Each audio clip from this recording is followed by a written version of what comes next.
માળિયા હાટીના સ્વામિનારાયણ મંદિર દ્વારા દિવ્ય અને ભવ્ય શાક ઉત્સવ ઉજવાયો. માળિયા હાટીના માં સ્વામિનારાયણ મંદિર અને સ્વામિનારાયણ સત્સંગ સમાજ દ્વારા દિવ્ય અને ભવ્ય શાક ઉત્સવ ઉજવાયો હતો. લોહાણા મહાજન વાડીમાં સત્સંગ સભા યોજાઈ હતી.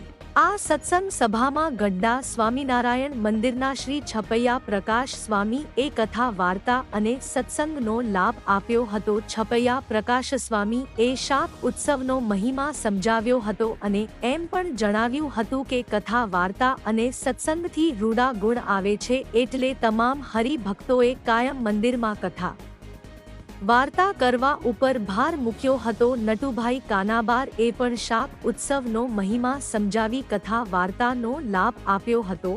મોટી સંખ્યામાં હરિભક્તો ભાઈઓ તથા બહેનોએ કથા વાર્તાનો લાભ લઈ મોતિયા લાડુ, રીંગણાનું શાક, રોટલા અને કઢી ખીચડીનો શાક ઉત્સવનો પ્રસાદ લીધો હતો. માણાવદરના સ્વામિનારાયણ મંદિરના કોઠારી સ્વામી શ્રી મોહન સ્વામી રીંગણાનું શાક બનાવ્યું હતું. સમગ્ર કાર્યક્રમ સફળ સંચાલન રાજુભાઈ રતન ધાર્યા એ કર્યું હતું.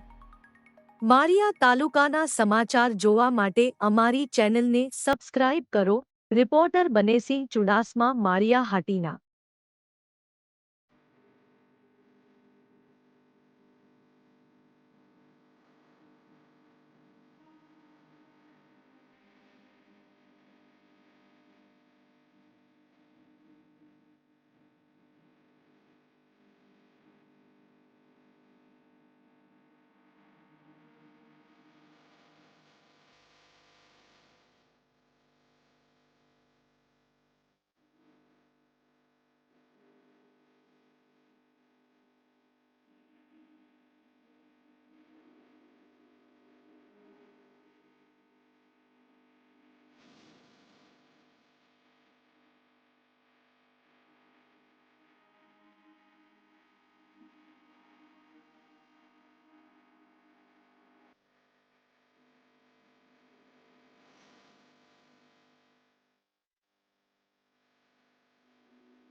જય સ્વામિનારાયણ. મારું નામ સાધુ સુપ્રિયા પ્રકાશદાસ ગઢપુર. આજે માળિયા હાટીના મુકામે સત્સંગ સમાજ દ્વારા શાકોત્સવનું આયોજન કરવામાં આવ્યું હતું ને જેમાં સમગ્ર આ વિસ્તારના હરિભક્તોએ સાથે મળી અને આ દિવ્ય શાકોત્સવનો અને સાથે સાથે સત્સંગનો બધા ભક્તોએ ખૂબ સુંદર લાભ લીધો.